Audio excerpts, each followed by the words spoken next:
Hi guys, happy Thursday? Is it? Yeah, it's Thursday.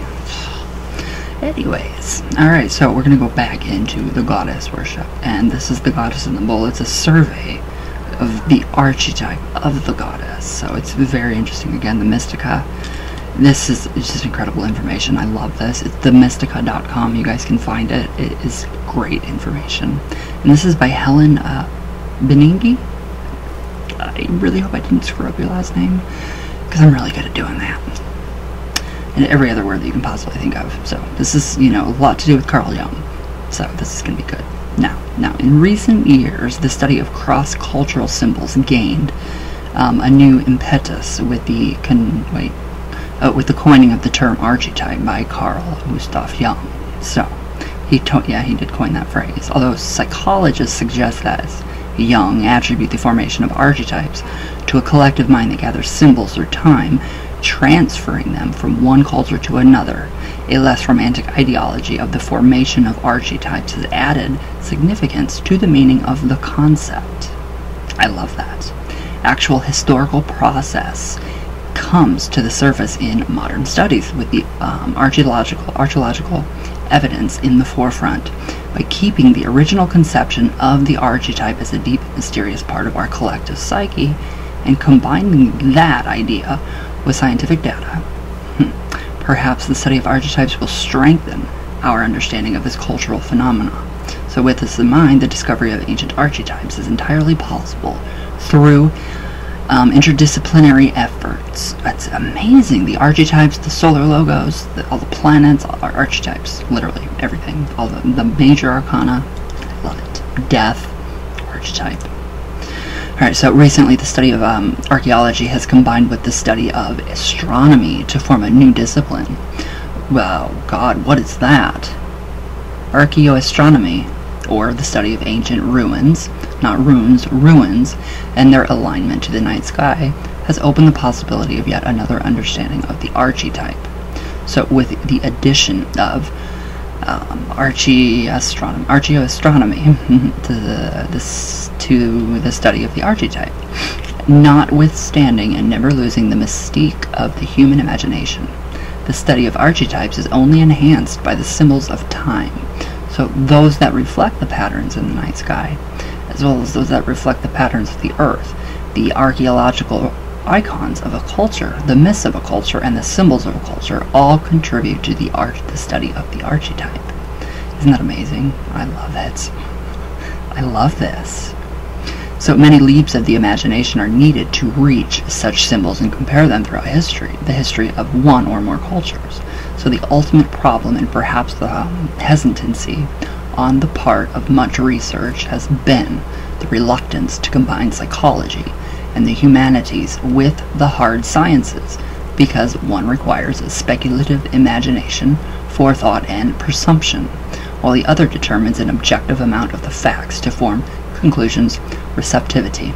The difficult practice of the mind to combine scientific efforts and speculative thought must be overcome if research is to move forward, or ironically, move backward.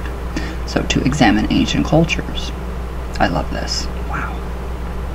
So this is most likely the way in which the ancients viewed their reality as a coherent whole without disparate parts. So, in the discovery of an archetype, merging mythology with archaeoastronomy is a major effort. Underlying the myths is the scientific data, the charting of the moon, the sun, the stars, and their patterns in the sky. So numbers, data, and patterns emerge accompanied by an image, an archetype.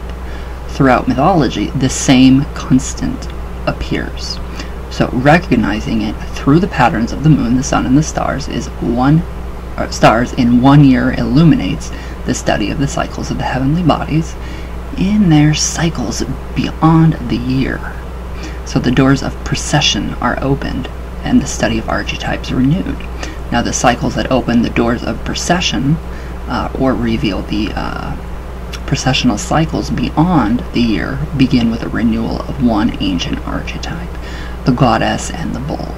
So in this survey, not only has a new icon come to light, possibly by the merging of the disciplines of psychology, comparative mythology, archaeology, and astronomy, but boundaries between disciplines have been broken in order to conceptualize and ultimately to attempt to understand our ancestors and the way they fought. So for the future of our research and human understanding, this opens the doors of the imagination as well as the doors of our mind to the cycles of precession. It's amazing.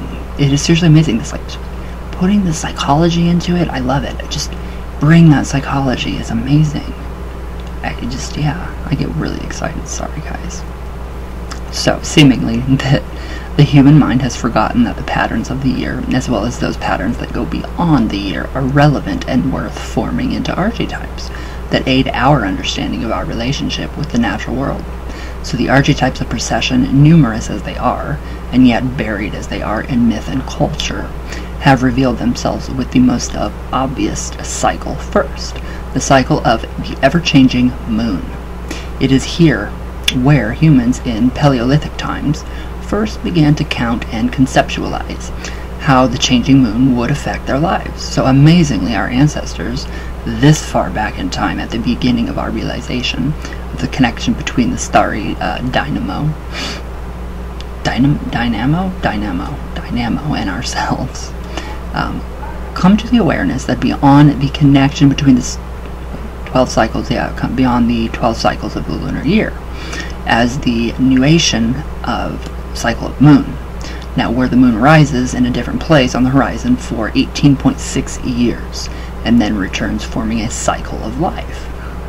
Added to this concept is the discovery that at 19 years, the sun meets the moon in its journey.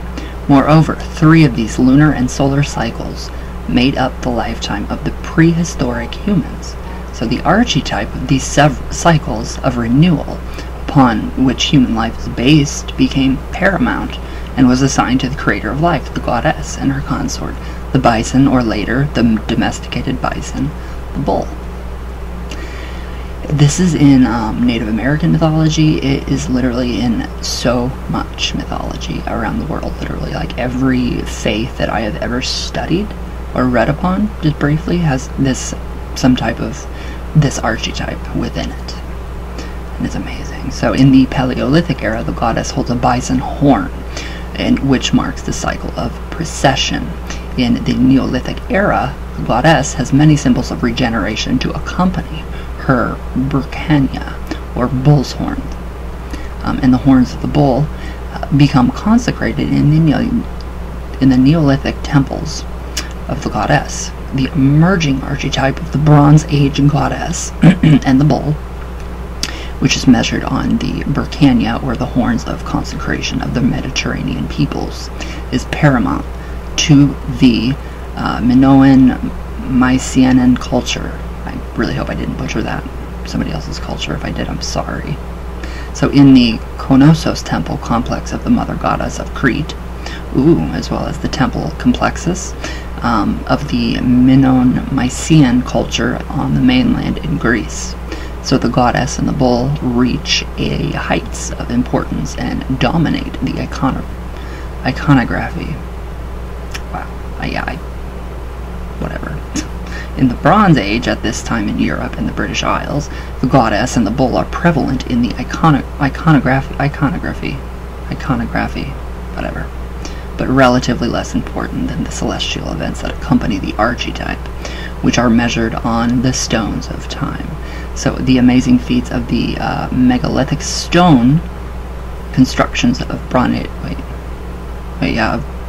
Age Europe and the British Isles, such as the building of the Aubrey Circle or Stonehenge, emphasize the advancement of the science and technology, as well as the worship of the goddess and the bull in this culture. Because of the archetype of the goddess and the bull was of such great importance to the Bronze Age peoples of the Mediterranean, they chose to use it as a central image in their religious practices. So, again, the modern interpretation of the disciplines as separate and the emerging ideology of the patriarchy were where female deities were of secondary importance, prevented a complete study of this archetype. So Sir Arthur Evans and Martin P. Nilsson in the first half of the 20th century did extensive excavations of the Minoan Mycenaean culture, so faithfully recording the details of their studies as archaeologists, yet ignore the celestial alignments and the importance of the feminine in the culture. That's seemingly more so, yes. A lot of people do completely dismiss the feminine in this culture, and it should be more so. It should be more so. So, that's just my opinion, though. Where did I go? Unfortunately, the 7-volume set of Evans' work is now out of print and not accessible to the modern reader. That's figures. So, where did I go? Oh, by examining Evans' study as well as the works of Nilsson, and by visiting the sites, the iconology of the goddess and the bull became evident to me and could be put in perspective. So Evans records the archaeological data of the mother goddess, but ignores the role of the astronomer priestesses in the religion. Furthermore, he sees the temple complex as a king's palace, an Iron Age concept that evolved much later with the emergence of the patriarchy. The absence of a divine king or priest is evident in the archaeological data. However, in his era, Evans viewed data through the eyes of his firmly established patriarchy of the mid-20th century.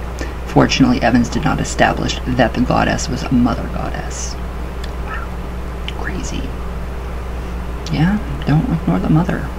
So the mother goddess of the Minoan Mycenaean culture emerges from the dust of ages and astounds our imagination, which has been throttled by the possibility that anything but a monotheistic father god might exist. Without a father god or king, the mother goddess, her young male consort, or astronomer priestesses, and the energies of the earth and heavens represented in the sacrifice of the bull come to light as genuinely central to the culture. Moreover, in the 19-year cycle of the moon and the sun, the goddess is represented as a mother with the cycles of the heavens, seen as a source for renewal, so she is rarely personified on a grand scale, and subsequently remains a representative force of nature. Only one massive statue has been unearthed from the Minoan Mycenaean temple complexes. That demonstrates her presence on a large scale as compared to the many large statues of goddesses in later civilizations, such as the Greek and the Celtic cultures. Now, in the Minoan Mycenaean culture, her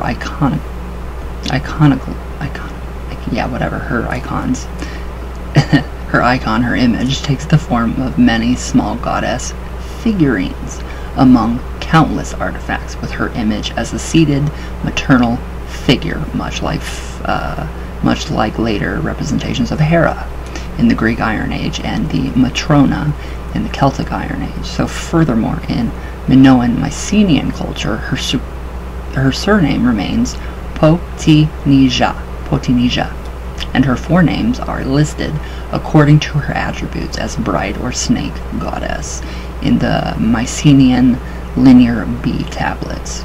I'm going to have to look at those.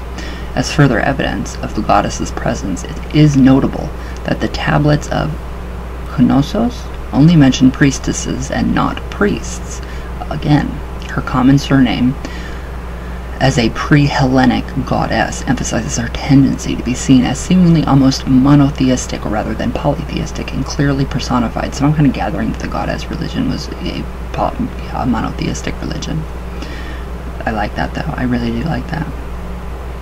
So as, a pre-Hera figure, the goddess embodies the form of an omnipresent force of nature, even in her bride aspect, although her later associations with deities in the Iron Age in Greece, such as her name as Aletheia, Britomortis, and Ariadne, are presented in maiden form. This does not take away the fact that the bride aspect of the mother goddess of the Bronze Age was in fact a maiden about to join forces through the sacred marriage with the male in the form of a bull to represent the whole entire cycle of the moon and the sun. Now, birthing of the cycle becomes of utmost importance, and the maiden must give herself through marriage to the cycles of birth and rebirth in the heavens as well as on earth. This aspect, as well as her aspect depicting the chthonic forces represented in the snake and her earth forces represented in the form of the lion or the sphinx, make her image not only pervading but unique. The idea of a female sphinx is as different to the cultures with emerging patriarchies as is the idea of an omnipotent feminine deity. The idea of a pre-Hellenic, pre-Hera goddess culture must be considered as a possibility in the same way that the possibility of any deity, symbol, or archetype connected to the heavens existed, in order that a holistic approach to the study of the ancients arise in our culture. So, the Queen of Heaven and Earth on her throne, surrounded by her mythical beast, is a concept that opens the doors of perception and opens the doors of procession. Wow. Now, with the emergence of the patriarchy, kingship, and organized warfare in the Iron Age, the archetype of the goddess and the bull evolves as a symbol of a male representation in association with knightship, kingship, with the forces of the goddess still present. Now, the sacrifice of the bull in classical Greece is the sacrifice of Dionysus as the bull, accompanied by his earth mother, Semele. The, Maenads, his priestesses, and his wife. Oh wow, these names are just wicked. I don't want to butcher them. Ariadne. Likewise, the sacrifice of the bull in Iron Age Europe is best portrayed by Queen Meve of the Tabanbu something, or the Battle of the Bulls. That better. Thank you, Mystica. Here, the goddess-like queen is still the intoxicating female who regenerates the 19th century year cycle of the moon and the sun in her quest for the fertile forces of the bull and her connection to the land as mother of the earth. In a final representation of the 19-year cycle of procession, the Celts and the Druids, during their priestesses and priests, sacrificed the bull to the goddess in their calendar celebrations, but depicted the cycle itself as a process of rejuvenation, inspired by the goddess and practiced by the Druid bards. So, Amergin and Taliesin, the great mythical Celtic bards, move the cycle into poetry and see it as the metapsychosis, I like that, or a series of lifetimes of the spiritually enlightened. In the abstract, it is still the renewal of life and the celebration of life, death, and rebirth. Wow. Yeah, the goddess is surely emerging. She is re-emerging big time, and I've seen it. You can feel it. So perhaps the study of the archetype of the goddess and the bull, after prefacing the necessary changes in research and thought, is most attuned to through an understanding of the intelligence of our ancestors. It is here that the completion of the archetype and the possibility of the study of other similar archetypes will take place. Archetypes of the planets and the constellations within the context of mythology, archaeology, and astronomy are only possible with the acceptance that our ancestors possessed complete and accurate knowledge of the precessional cycles, so a knowledge evident to us only as a knowledge of facts, so only by relating the facts of astronomy to religion, philosophy, and comparative cultural studies, with the full potential of our imaginations be utilized and our relationship with the forces of the earth be appreciated and kept in balance. A respect sorely needed in today's economy of diminishing natural resources. This may be realized through 2 Iron Age devices that record the cycles of precession. So the, Antikythera device of the Mediterranean and the Caligony calendar of Europe. So the discovery of, the Antikythera device in the Mediterranean reveals the knowledge of the cycles of precession, including the 19-year cycle of the moon and the sun.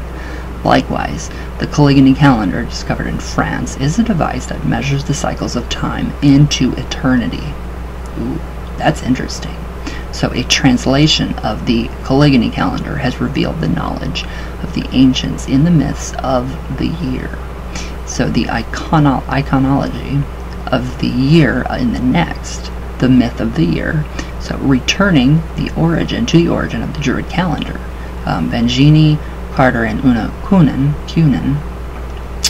Lanham, University Press of America, 2003, reveals that myths of the year throughout comparative mythology and archaeoastronomy. In a second text, The Goddess and the Bull, a study in Mnemosyrian mythology, Lanham, the University Press of America, 2007. So this first precessional cycle, the 19-year cycle of the Goddess and the Bull, begins by opening the doors of precession, by carefully measuring the moon in the horns of Taurus, the constellation of the Bull in the night sky at the winter solstice. In its precessional cycle, we have opened the doors of the future study to the patterns of the moon, the sun, the stars, and the planets, and our relation to them. And this is by Helen Benigi, Elkins, West Virginia, 2008, The Mystica. Wow. Yeah, I love that. Yeah, the goddess has been definitely pushed down in our culture. And I just think that we should put more emphasis on her. And yeah, I mean, we have to have the good with the bad, we have to have the positive with the negative, we have to have the feminine with the masculine for balance and equality and all-inclusiveness. So, I mean, yeah, it's sad, and it's very interesting to actually think about all that, all the archetypes, really digging into the archetypes. Say, for instance, you take all your cards from the tarot, so you take all of the major cards, these are all archetypes, project your consciousness into that card. And how do you relate to it? How does it relate to you in your modern day? Very interesting stuff. How do you guys relate to the goddess? How do you see her evolving? Do you see her evolving or staying the same as, you know, our goddess from, you know, the beginning of time? So, alright guys. Wow, I clapped my hands and I got lighter. We're gonna get darker. Didn't work. But alright guys, I love you all. And I will see you guys tomorrow. So everybody have a good day. All my love to you all. Love, all blessings, everything, all the good, all your way. So I love you all very much. All the way from Venus and all the way back down. Alright guys, I will see you tomorrow. And everybody have a good day. Stay safe. Wash your hands. Don't get sick. And I love you all.